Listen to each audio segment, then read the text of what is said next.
Welcome to the first video in our series on labor positions. This series is going to explore ways to help baby move through the pelvis more easily. By doing this, we can reduce the risk of needing a C-section as well as reduce the risk of extensive tearing. I'm Jeanette Schmidt, the Parkside OB-GYN nurse educator. Let's get started. But first, let's hear a quick hello from Parkside OB-GYN's very own physical therapist, Dr. Laura Romeo. Hi, I'm Dr. Laura Romeo. I'm the physical therapist here at Parkside OB. Today I want to talk to you about the 3 levels of the pelvis that the baby moves through during birth.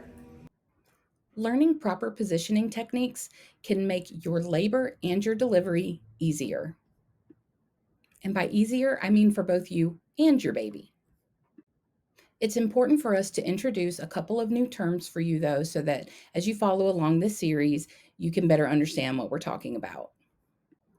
You're going to learn about what station means. You'll learn what the pelvic inlet is, what the mid-pelvis is, and finally, the pelvic outlet. So when you hear us refer to the baby's station, what we're talking about is the baby's position in the pelvis based on the top of the baby's cranium. The ischial spines of the pelvis are what we refer to as zero station. So baby is at zero station when the top of their head is even with the ischial spines. Usually in early labor, the baby will be in minus station, and that means that the baby is up higher in the pelvis. As you're getting closer to transitional labor, which is also known as being complete because you reach that 10 centimeters dilation as well as 100% effacement during that stage. So once you are getting towards transitional labor, baby will be in the plus stations, and that means that the baby's head is lower in the pelvis. So while we are giving lessons on positioning guidance, you're going to hear us talk about optimizing the opening of the pelvis in 3 key areas.